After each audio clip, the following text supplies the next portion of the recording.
Sabi sa'yo kung nagmukmuk ka lang maghapon sa bahay niyo, di sana wala ka na namang napala. Ikaw ba, Ak? Seryoso ka ba talaga sa anak ko?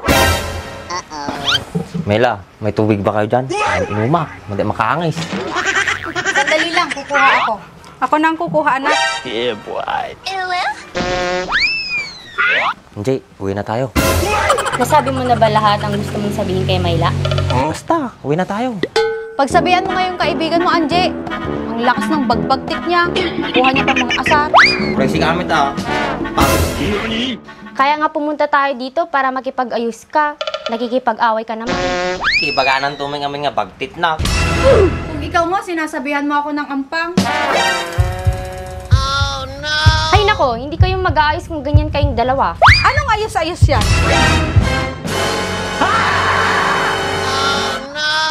Himala, Myla. Nandito yung magaling mong boyfriend. Nako, Diyos ko po, pakawanim. Anong nakain mo at nagpunta ka pa dito? At nagsama ka pa talaga? Hoy, kinakausap ka, sagutin mo. Ma, huwag ka namang magsalita ng ganyan sa kanila.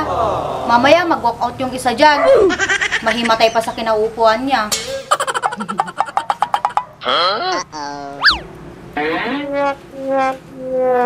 Ikaw ba, Ak? Subukan mong paiyakin ang anak ko. Makikita mo ang hinahanap mo. Ma, tinatakot mo naman. Ngayon na nga lang pumunta dito yan. Makinig ka ba, Ak? Pinalaki ko ng maayos ang anak ko. Sa oras na niloko mo at paiiyakin mo ang anak ko, may kalalagyan ka sa akin. Baak, mabagsik pala yung mama ni Myla. Sinabi ko naman kasi sa'yo. Baak, kinakausap ka ni Mama. Sumagot ka. Umurong na naman yung dila mo. Yung kalokohan, ang galing-galing mo. Sumagot ka kasi. Anong sasabihin ko? Ano, magbubulungan na lang kayo dyan? Kamusta na po kayo? Ang layo ng sagot mo sa tanong ko. Diyos ko, Baak, ang layo ng sagot mo. Ano ba dapat ang sasabihin ko? Sabihin mo kasi kung ano yung nararamdaman mo. Ano? Sasabihin ko sa mama niya kung anong nararamdaman ko sa kanya? Wala naman Kagulo mo kausap, umayos ka nga. Maayos naman ako kausap Diyos ko naman, itong lalaking to. Minsan na nga lang makipag-usap kay Mama, hindi pa umayos. Talaga naman, kahit kailan talaga bagti. Ba't ka nga pala pumunta dito? Siguro may kasalanan ka sa anak ko. Hindi ka naman siguro pupunta dito nang walang dahilan. Ganito po kasi yon, medyo nagkatampuhan kami ni Myla nung nakaraan. Yeah, boy. Ganyan, sumagot ka ng maayos. Bakit? Ano bang hindi nyo pinagkaintindihan ng anak ko? Ama, ganito kasi yun. Sobrang sutil kasi minsan ni Baak, kaya minsan nakakasakit na. Ganun ba, anak?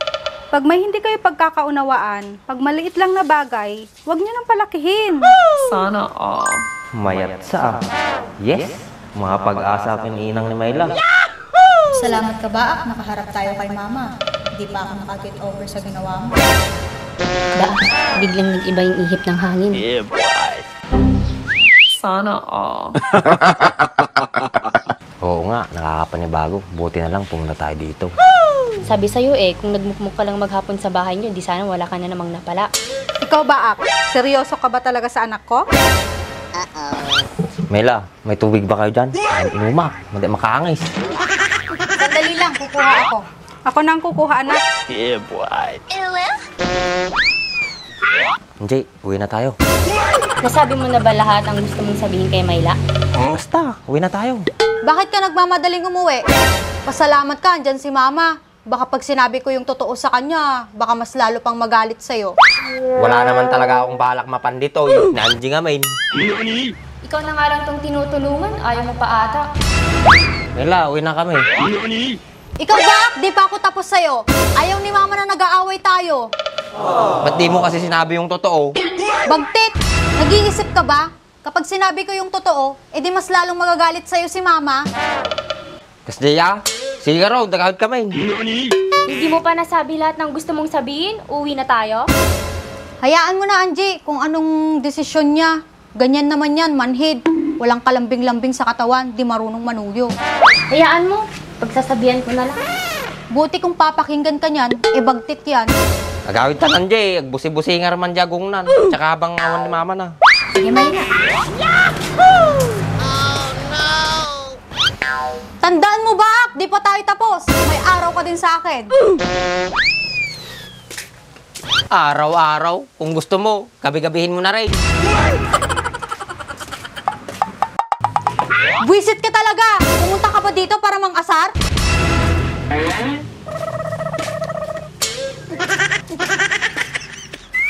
Diyos ko, Lord. Kailan kaya titino si Baak? Mamamatay ako sa konsumisyon sa taong yun.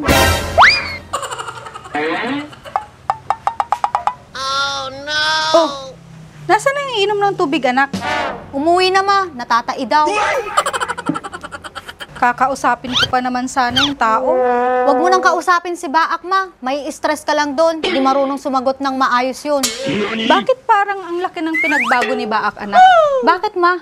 Maayos at malinis na siyang tignan ngayon. Hindi kagaya dati. Mukhang hindi mapagkakatiwalaan. Ma naman, syempre iba na ngayon. Alagang Mayla ba naman? May nalalaman ka ng ganyan ngayon? Kumain na nga lang tayo. Nagugutom na ako. Sige po. Ma, sumisexy ka. Nagda-diet ka ba? Ano ka ba? Guni-guni ko lang pagda-diet.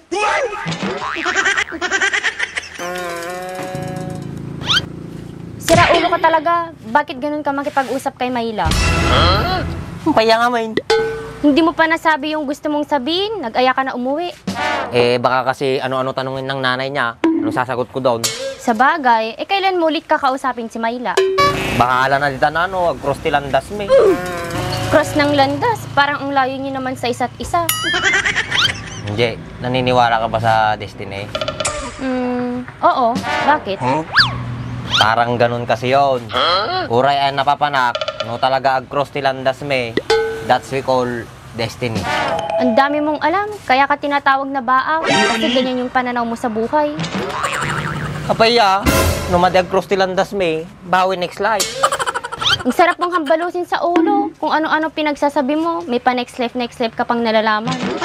Ano kaya hindi kung mag-abroad na lang kaya ako? Para maiba naman ang life ko. Sus, hindi ka papasa doon. Bakit naman? Bawal ang bagtit doon. Nagloko ka. Kaya nga hindi ako makapunta-punta eh. Uwi na nga lang tayo. Mamaya, may tatanungin pa ako. Ano na naman yun? Naniniwala ka ba sa afterlife? Ay naku Baak, hatid mo na nga lang ako sa bahay. Ang hirap naman sagutin ng mga tanong mo. Tanga Rude, para nagtatanong lang naman eh. Kay Mayla ka na lang magtanong, baka sakaling masagot niya. Ay, sa anayin, baka manayunan pa iti sipat ko.